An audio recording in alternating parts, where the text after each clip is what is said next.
เกิดประเด็นเดือดในโซเชียลของไทยและลาวหลังจากหนุ่มลาวที่มีใบหน้าคล้ายคือกับยูทูบเบอร์คนดังของไทยที่เสียชีวิตที่ประเทศจอร์เจียซึ่งว่าประเด็นมันเกิดย้อนว่าหนุ่มลาวไปตั้งชื่อว่าฮารุนซองซึ่งหลายคนเบิ่งว่ามันบ่เหมาะสม Time to share สัมผัสการเดินทางแบบใหม่ไปกับmigula.com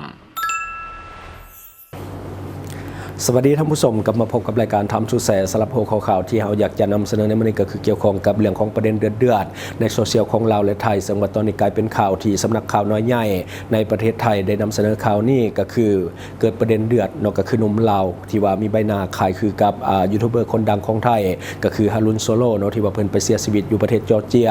ซึ่งประเด็นมันอยู่บนว่าหนุ่มลาวคนดังกล่าวมีใบหน้าคล้ายคือแล้วยังไปตั้งช่อง TikTok ของตนเองว่าฮารุนซองเนาะซึ่งว่ากลายเป็นประเด็นที่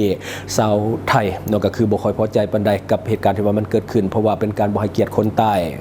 จุดเริ่มต้นของเรื่องนี้มันมาจากหนุ่มลาวคนหนึ่งที่ว่ามีใบหน้าคล้ายคือกับยูทูบเบอร์คนดังของไทยที่ว่าเพิ่นไปเสียชีวิตอยู่ประเทศจอร์เจียก็คือฮารุนโซโลและก็ได้กลายเป็นข่าวโด่งดังในสังคมไทยและยังอยู่ในกระแสจนฮอดปัจจุบันจุดที่โซเชียลไทยเดือดก็คือหนุ่มลาวคนนี้ได้ไปตั้งชื่อช่อง TikTok ของตนเองว่าฮารุนซองซึ่งว่าเป็นภาษาไทยซึ่งเฮ็ดให้แฟนคลับชาวไทยของฮารุนก็คือรู้สึกว่ามันบ่เหมาะสมและก็สร้างความบ่พอใจให้กับชาวไทยเป็นจำนวนหลวงหลาย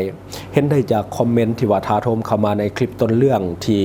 น้องคนลาวได้เอาลงไปคลิปที่พาให้เป็นเรื่องเป็นคลิปที่น้องใส่เสื้อสีแดงเนาะที่ได้ออกมาว่าตนเองมีคนท่วงว่าตนเองนาคายคือกับคนที่หายไปก็คือฮารุนนั่นเองเนาะซึ่งคลิปนั้นเนาะยอดวิวก็ทะลุไปเกิน3ล้านวิวภายในระยะเวลาเพียงแต่2วันเท่านั้นเดี๋ยวเราจะให้ท่านผู้ชมไปเบิ่งคลิปต้นเรื่องนํกันสวัสดีน้องทุกคนวันนี้ผมก็เสียวมาว่าเขาว่าหน้ามันคืออายอันนี้เนาะเขาว่ามันคือบันไดวะเขากับ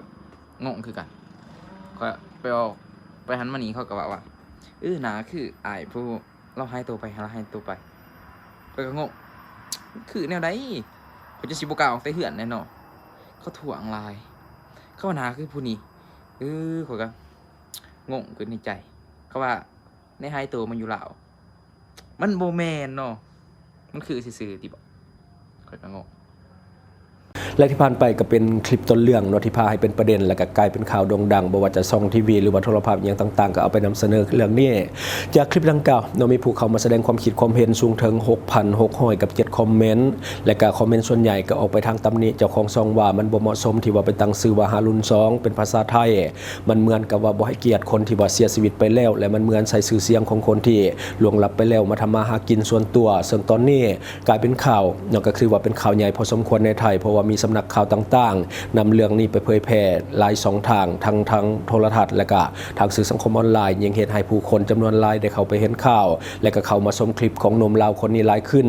ซึ่งมันมาพร้อมกับแรงกดดันหนักพอสมควรจนล่าสุดหนุ่มลาวคนดังกล่าวได้ออกมาขอโทษและก็ได้ชี้แจงว่าเป็นยังตนเองจึงยังบ่เปลี่ยนชื่อกลับไปเป็นชื่อของตนเองเดี๋ยวเราจะให้ท่านผู้ชมไปเบิ่งคลิปชี้แจงนํกันสบายดีเนาะทุกคนมื้อนี้ข่อยก็สิออกมาเอาเรื่องประเด็นที่ดราม่าเนาะคือข่อยได้ลงคลิปนี้ไปเนาะประมาณมื้อนึงมื้อปลายนี่แหละตอนนี้ยอดวิวก็แตกฮอด2ล้านวิวแล้วเนาะแล้วนี้ข่อยผัดไปเปลี่ยนชื่อเป็นชื่อ TikTok แบบอ้ายเพิ่นแล้วมื้อนี้ก็มีประเด็นดราม่าหลายที่แบบว่าบ่สมควรตั้งชื่อแบบอ้ายเพิ่นสินะแต่ข่อยก็บ่ได้ตั้งใจที่ว่าจะตั้งเป็นชื่ออ้ายเพิ่นเด้อแบบคือปกติคลิปข่อยเนาะบ่คนเบิ่งบ่ฮอดพันสินะแต่ว่าข่อยได้ลงคลิปนี้ไปแล้วมันขึ้นฟีดแห้งเนาะแล้วคนเบิ่งก็หลายแล้วบางคนก็ว่าควรใส่ชื่อแบบนี้เลยบางคนก็ว่าบ่ควรบ่เหมาะสมสินะแต่ว่าตอนนี้ก็ TikTok ยังบ่ทันให้เปลี่ยนชื่อเด้อทุกคนเพราะว่ายังบ่ทันฮอด7มื้อเนาะยังอีกประมาณ 4-5 วันนี่แหละจึงเปลี่ยนได้แล้วก็กราบขอโทษ FC อ้ายเพิ่นในไลน์เนาะที่ว่าได้ไปเปลี่ยนชื่อแบบนั้นเนาะจังได๋ก็สิได้เปลี่ยนให้ไวๆนี้เนาะถ้าครบ7มื้อแล้วก็สิเปล่าเปลี่ยนให้เด้อทุกคนเด้อก็บ่อยากให้เป็นประเด็นดราม่าหลายแน่นอนเพราะว่าก็เฮ็ดจังได๋แหละในข่อยก็บ่ได้ตั้งใจที่ว่าสิไปตั้งชื่อแบบอ้ายเพิ่นหั่นนะหลายคนก็ทักว่าหน้าคืออ้ายเพิ่นแล้วก็ขอบใจหลายที่ว่าทักแบบหน้าคืออ้ายเพิ่นเนาะแล้วข่อยก็ FC อ้ายเพิ่นคนนึงคือกันติดตามคลิปเพิ่นก็มาโดนแล้วเนาะก็เกือบว่าทุกคลิปเพิ่นแหละที่ตามคลิปอ้ายเพิ่นจะได้ก็ขอโทษ FC ให้เพิ่นได้หลายเด้อและสิเปลี่ยนชื่อให้ไว้เด้อ และที่ผ่านไปก็เป็นคลิปที่น้องคนลาวเราได้ออกมาชี้แจงประเด็นที่ว่าเป็นยังบ่เปลี่ยนสื่อกลับเป็นสื่อของตนเองเนาะก็คือตอนนี้เราหาก็เปลี่ยนไปได้บ่พอถ้าได้วันเนาะก็คือมีคนทวงลายวานาคือก็เลยว่าไปเปลี่ยนซ่องของตนเองไปเป็นฮารุนซองซะเนาะก็คือโหนตามกระแสแต่สุดท้ายคือกระแสมันตีกลับค่อนข้างที่จะแห้งก็จึงเฮ็ดให้ถึงแห้งกดดันในปัจจุบันแต่ว่าเรายังบ่สามารถที่จะเปลี่ยนสื่อเป็นแนวใหม่ได้เนื่องจากว่าหากเปลี่ยนไปยังบ่ครบ7วันซึ่งว่ามันเป็นกฎของ TikTok เนาะบ่สามารถที่จะเปลี่ยนขึ้นได้หรือว่าเปลี่ยนไปเป็นสื่ออื่นได้ฉะนั้นต้องรอท่าให้มันฮอด7วันจึงจะสามารถที่จะเปลี่ยนขึ้นได้เนาะส่วนตัวสมเสยที่หลายคนแสดงความคิดความเห็นแบบสุภาพเนาะส่วนใหญ่จะเป็นแนวห้องคอหลายกว่าว่าให้เปลี่ยนชื่อเถอะเนาะก็คือแบบว่าบ่ให้ใส่ชื่อว่าฮารุนเพราะว่ามันเป็นการบ่ให้เกียรติคนที่ว่าเสียชีวิตไปแล้วเนาะอันนี้ก็คือสมเสยชาวเน็ตทั้งลาวและไทยที่ว่าเว้าด้วยถ้อยคำสุภาพซะส่วนใหญ่เนาะคือในมุมมองข้าพเจ้าเนาะในมุมมองส่วนตัวเบิ่งว่าหนุ่มลาวคนนี้มีส่วนคล้ายคือฮารุนค่อนข้างหลายพอสมควรเนาะเนื่องจากว่าเบิ่งจากโครงใบหน้าเบิ่งจากผิวพรรณแล้วก็เบิ่งจากหุ่นของเราก็มีความคล้ายคือกันแต่ว่าฮารุนโซโลจะมีโครงสร้างที่สูงกว่าแต่ว่าหนุ่มลาวนี่อาจจะน้อยกว่าแต่ว่าเรื่องของใบหน้าก็ค่อนข้างที่จะคล้ายพอสมควรเนาะซึ่งว่าเฮาก็บ่ได้คิดไปเองเฮาลองถาม AI ลองเบิ่งเนาะให้ AI ได้วิเคราะห์โครงหน้าของหนุ่มลาวและก็หนุ่มไทยเนาะที่เป็นทั้งสองคนที่ว่าคล้ายคือกันว่ามีความคล้ายหรือบ่ผลของAI ที่ออกมาก็คือ AI บอกว่ามีส่วนคล้ายเกิน 50% ของโครงหน้าซึ่งหลายคนน่าจะได้เห็นนํกันเนาะและก็เพียงแต่หนุ่มลาวนี่อาจจะอายุน้อยกว่าโครงหน้าบ่ชัดคือกับฮารุนโซโลส่วนฮารุนโซโลโครงหน้าจะชัดกว่าโหนกแก้มจะสูงและก็สันกรามตัวนี้ก็จะชัดกว่าเนาะเพราะว่าหนึ่งมันก็เป็นคนจอยแน่แต่ว่าหนุ่มลาวนี่อาจจะบ่ได้จอยเท่ากับฮารุนเนาะแต่โดยรวมก็มีความละไมคล้ายคือกันพอสมควรระหว่างหนุ่มลาวกับฮารุนเนาะทั้งอย่างใดก็ตามสิ่งที่หนุ่มลาวเฮ็ดก็เป็นสิ่งที่บ่ถูกต้องบ่เหมาะสมอย่างยิ่งอยู่ในช่วงที่หลายคนกำลังไว้อาลัยแด่ผู้ที่ว่าจากไปก็คือฮารุนเนาะยิ่งบ่ควรแต่อย่างใดก็ตามหนุ่มลาวก็รับปากว่าจะเปลี่ยนชื่อช่องของตนเองใหม่หลังจากที่ว่า TikTok อนุมัติให้เปลี่ยนได้ก็คือผ่านไป7วันจึงสามารถเปลี่ยนได้จะได้กระตามเอาฝากทั้งหนุ่มลาวเพื่อว่าได้ผ่านมาเห็นคลิปนี้การที่มีฮารุนเป็นแห่งบันดาลใจนี่เป็นสิ่งที่บ่ผิดแต่ว่าจะเห็นแบบนี้บ่ได้เนาะถ้าว่ามาเป็นต้นแบบนี้ถือว่าดีเนาะเพราะว่าฮารุนก็เป็นบุคคลหนึ่งที่สามารถเป็นแห่งบันดาลใจให้หลายๆคนได้ทั้งพื้นเพความเป็นมาของชีวิตความมุ่งมั่นหน้าความอดทนและก็ความแน่วแน่ในสิ่งที่ตนเองอยากจะได้อยากจะเป็นและก็เขาก็เป็นบุคคลหนึ่งที่ประสบความสำเร็จในสายอาชีพของเขาก็คือยูทูบเบอร์สายท่องเที่ยวเนาะถึงแม้ว่าตอนนี้การเดินทางของฮารุนจะยุติลงแล้วก็ตามแต่ก็ถือว่าเป็น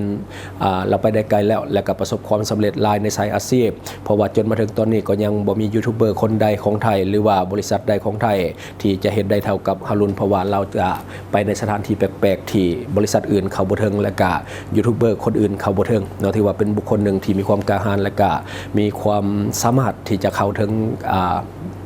บาง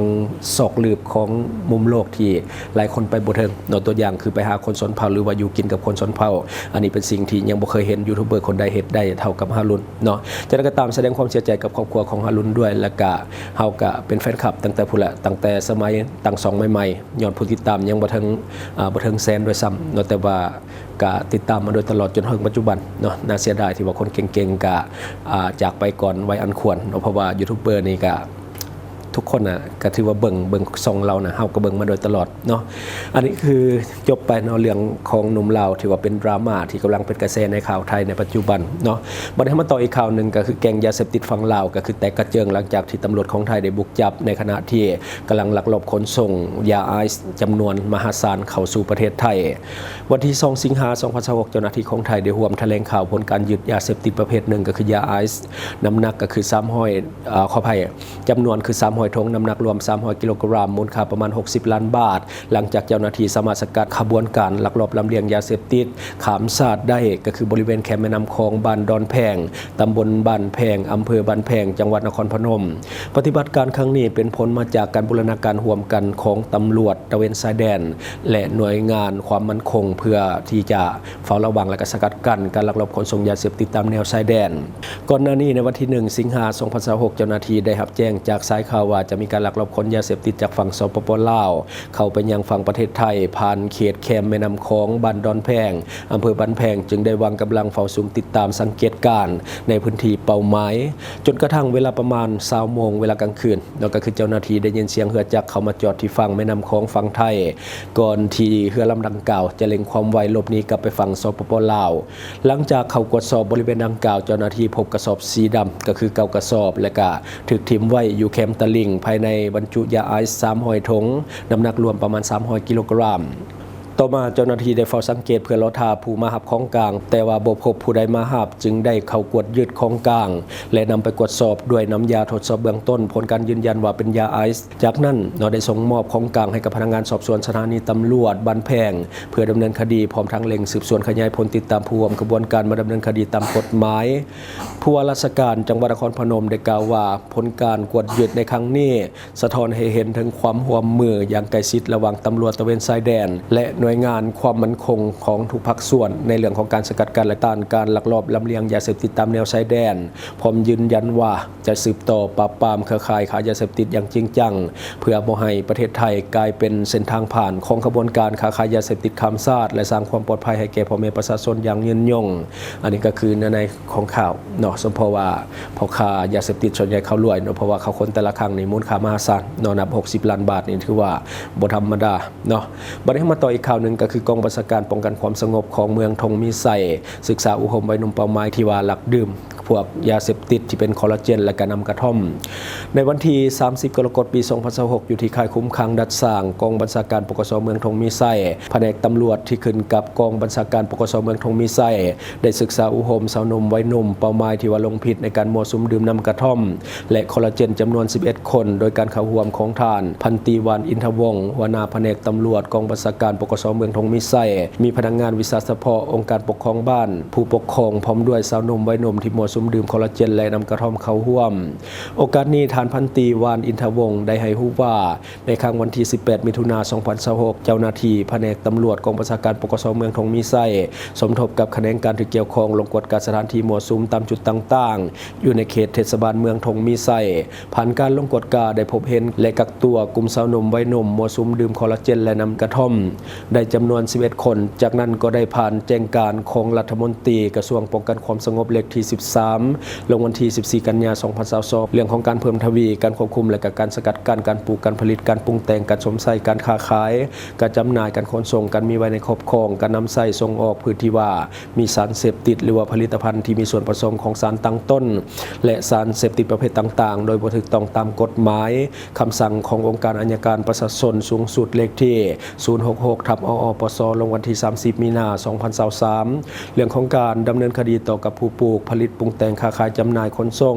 มีไว้ในครอบครองหรือว่าสารระเหยที่มีสารเสพติดอื่นและดำรัสเลขที่568/ลบลงวันที่16 กันยายน 2021ว่าด้วยมาตรการการปรับไหมและมาตรการต่อกับผู้ที่ละเมิดกฎหมายเพื่อแน่ใจให้กลุ่มเป้าหมายดังกล่าวหาผู้และเข้าใจจำแนกได้ในสิ่งที่ผิดและถูกหาผู้ใดทั้งแนวทางนโยบายของภาครัฐผลหายและภัยอันตรายของสิ่งเสพติดทุกประเภททั้งนี้ก็เพื่อเป็นการเพิ่มทวีเวียกงานกวดการและการคุ้มครองสกัดกั้นและต้านยาเสพติดอยู่ภายในเมืองทงมีไซก็คือทั่วสังคมให้ปลอดภัยจากยาเสพติดหับประกันความเป็นระเบียบเรียบร้อยความสงบปลอดภัยและก็เฮ็ดให้พัฒนาเศรษฐกิจสังคมของสปปลาวดีขึ้นเป็น99โอกาสเดียวกันนี้เจ้าหน้าที่วิสาสะเฉพาะเกี่ยวข้องและก็ผู้ปกครองได้พร้อมกันก็คือเฮ็ดบทบันทึกศึกษาอบรมต่อกับกลุ่มคนจำนวนดังกล่าวที่ว่าได้ลงผิดให้เขาเจ้าเหล่านั้นก็คือเปลี่ยนแปลงแนวคิดใหม่ตั้งหน้าปฏิบัติต่อระเบียบกฎหมายให้เข้มงวดให้กลายเป็นลูกที่ดีของพ่อแม่และกลายเป็นคนที่ดีของสังคมในตอนหน้าอันนี้ก็คือในของข่าวเนาะบัดนี้เฮาขอฝากสำหรับท่านใดที่ว่ามีแผนจะเดินทางเข้ามาท่องเที่ยวสปปลาวในช่วงนี้ถือว่ากำลังดีเพราะว่าแหล่งท่องเที่ยวกำลังกลับมาคึกคักแต่ว่าอย่าลืมศึกษาข้อมูลก่อนที่จะเข้ามาเป็นการป้องกันเรื่องของมิจฉาชีพที่จะเอาเปรียบทานหากทานมาแล้วเกิดความสับสนทานสามารถเข้าไปหาข้อมูลทุกอย่างได้ที่เว็บไซต์ mikula.com เป็นเว็บไซต์สนองข้อมูลการท่องเที่ยวลาวแบบฟรีข้อมูลที่ท่านจะได้จะเป็นข้อมูลสถานที่ท่องเที่ยวใหม่ๆในลาวข้อมูลอาหารต่างๆข้อมูลสถานที่บ้านพักโรงแรมข้อมูลการเช่ารถหรือว่ารถพาเที่ยวข้อมูลพนักงานนำเที่ยวหรือว่าบริษัทท่องเที่ยวการลงทะเบียน นจะมีอยู่3รูปแบบลงทะเบียนโดยเบอร์โทรศัพท์ลงทะเบียนโดยอีเมลและลงทะเบียนโดย Facebook ท่านที่ว่ายังสมัครบ่เป็นกดลิงก์เข้าเบิ่งในคอมเมนต์ของเฮาได้เลยและทั้งหมดก็คือสิ่งที่เฮาเก็บมาเราสู่ฟังหวังว่าท่านจะได้รับสาระดีๆสำหรับท่านที่ว่าเบิ่งรายการเฮาอยู่คิดเห็นจะได้กับสิ่งที่นำเสนอไปก็อย่าลืมฝากไว้ภายใต้คอมเมนต์ของเฮาและข้าพเจ้าจะเข้าไปอ่านด้วยตนเองขอขอบใจอยู่เมืองลาวใช้แต่เงินกีบลาวและส่งเสริมผลิตภัณฑ์ภายในเพื่อลดพรการนำเข้าสินค้าและแก้ปัญหาเงินตา Subscribe for more video.